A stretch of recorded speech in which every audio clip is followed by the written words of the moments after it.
In the far north of the Viking world, survival was never guaranteed. The land itself was an unyielding force, cold, vast, and indifferent to human ambition. Mountains plunged sharply into dark fjords, forests swallowed light, and winter storms arrived with a violence that reshaped both landscape and life. Here, existence was not defined by conquest, but by endurance. Every decision, every movement was measured against the certainty of cold, hunger, and unseen predators moving just beyond the tree line. The Vikings did not arrive in this environment as conquerors of nature. They arrived as observers. Before a single beam was raised or a single wall shaped, the land was studied. Wind direction, slope, soil density, and the paths of animals all carried meaning. A hill was not simply a vantage point, it was protection. Earth was not an obstacle, it was insulation. Forests were not enemies, but neighbors whose rhythms needed to be understood. Wildlife was everywhere. Wolves moved silently through snow, their breath steaming in the darkness. Bears emerged from the forest edges, immense and patient, driven not by malice, but by hunger. Reindeer crossed open ground in cautious herds, always alert. These animals were not intruders in the Viking world. They were co-inhabitants. The boundary between human and wild was thin, invisible, and constantly negotiated. Within this harsh environment, the Viking settlement appeared almost accidental. From a distance, it barely registered as human presence at all. Turf houses sank low into the earth, their grass-covered roofs blending seamlessly into the hillsides. Smoke rose in thin, controlled lines, carrying warmth without advertising weakness. Nothing about the settlement challenged the land. It submitted to it. Life within the village reflected this same philosophy. Every role mattered. Hunters read the forest as carefully as written language. Women maintained the balance between warmth, nourishment, and order. Elders carried memory, passing down knowledge shaped not by theory, but by survival. Children observed everything, absorbing lessons long before they could name them. Strength was respected, but restraint was valued more. Storms tested these systems constantly. Winds howled across open ground, driving snow into every crack and shadow. Trees bent and snapped. Waves battered the cliffs below. Yet the settlement endured, not through resistance, but through design that anticipated failure and minimized exposure. The Vikings did not attempt to overpower the storm. They allowed it to pass over and around them. The most striking aspect of this world was its silence. Not the absence of sound, but the absence of excess. Movements were deliberate. Tools were used with precision. Even danger was met without panic. A wolf at the forest edge did not trigger immediate violence. A bear's presence did not demand confrontation.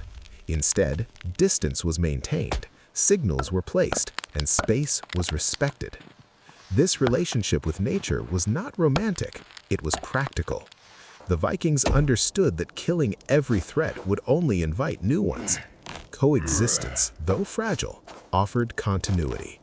The land remembered those who treated it with intelligence. In this environment, survival was not an act of dominance, it was a dialogue. And the Vikings, through observation and adaptation, learned how to speak the language of the North. The Viking house was not merely a shelter. It was a response, a carefully considered answer to the demands of the land.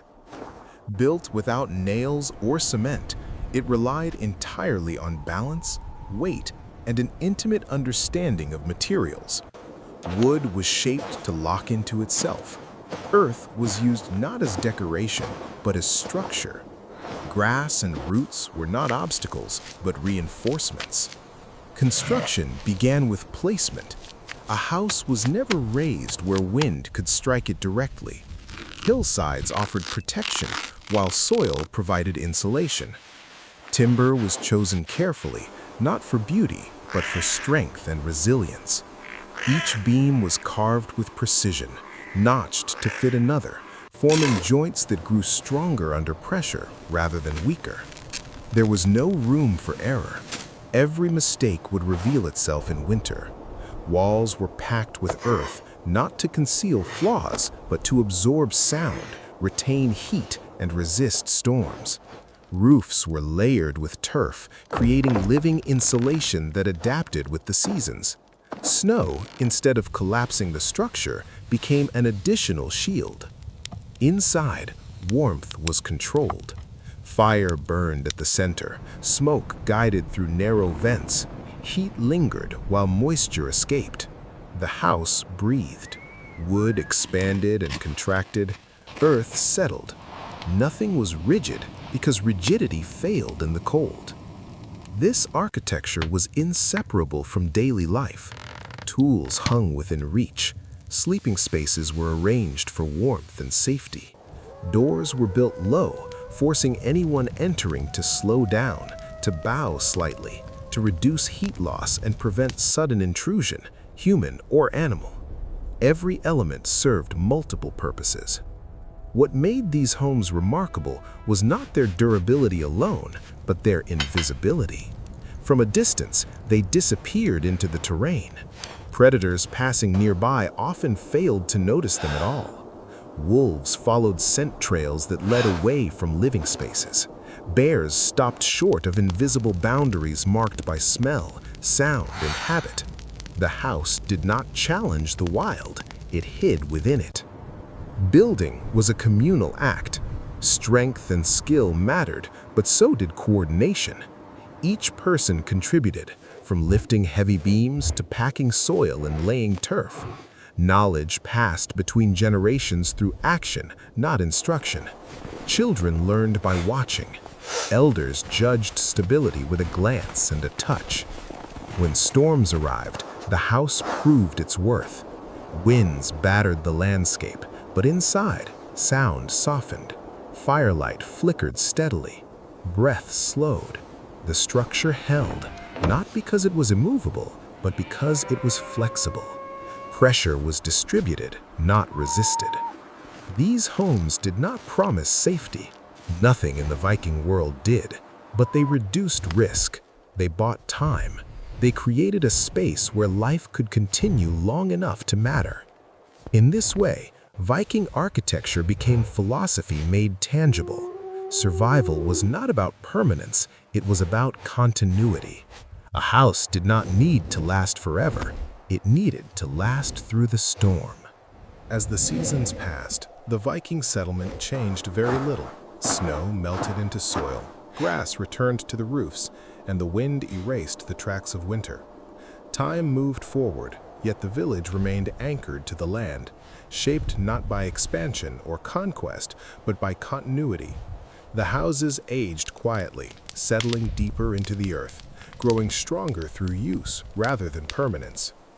Children grew within walls built from soil, wood, and memory. From an early age, they learned to observe before acting. They noticed how the wind shifted before a storm, how silence in the forest could signal danger, and how animals moved when they sensed human presence. These lessons were never spoken aloud. Survival was absorbed through daily life, through watching elders and imitating restraint. The elders remained the calm center of the community. Though their bodies bent with age, their presence carried authority shaped by experience. They remembered winters that tested the limits of shelter, storms that destroyed poorly built homes, and moments when impatience cost lives. Their knowledge did not come as commands, but as quiet guidance offered at the right moment. In a world that punished arrogance, wisdom was the greatest defense. Wildlife never disappeared from the edges of Viking life.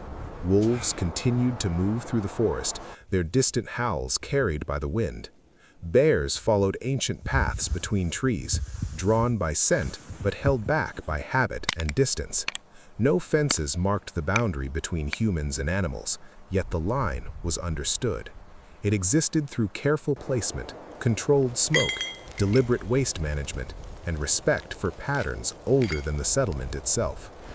This balance was never stable. It demanded constant attention. A single careless decision, food left too close, panic-driven violence, unnecessary noise could invite disaster. The Vikings understood that danger could not be removed, only managed. Coexistence was not an ideal, it was a strategy. At the heart of this strategy stood the turf house. Half buried in the earth, covered in grass and roots, it responded to the seasons rather than resisting them. Snow became insulation, soil retained warmth, wind passed overhead instead of striking walls. The house did not dominate the landscape, it disappeared into it. Its strength came from flexibility, from the way pressure was absorbed rather than confronted. Inside, life followed quiet rhythms. Fires were kept controlled, never wasteful. Tools were repaired instead of replaced. Stories were shared not for entertainment, but for remembrance. These stories carried lessons, warnings shaped by loss, patience earned through survival. They reminded each generation that the land could never be mastered, only respected. When storms returned, the house remained still. Wind tore across the hills, snow erased familiar paths, and trees bent under the weight of ice. Yet beneath layers of earth and grass, warmth endured. Sound softened, fear faded into routine. The structure held because it had been built with failure in mind. Viking strength was not defined by aggression, but by restraint. Leadership was shown through preparation, not dominance. Even the warrior, armed and capable, understood that survival depended more on patience than on the blade. Violence was a last response, not the first. Over time, the settlement left little trace. Roofs sank lower, wood darkened, and paths shifted with the seasons. To an outsider, the village might have seemed temporary, but this impermanence was its greatest success.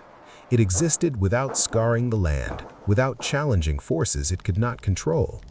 This Viking legacy is not found in towering monuments. It lives in ideas, architecture shaped by environment, communities built on balance, and survival rooted in humility. They endured not because they conquered nature, but because they learned when not to fight it.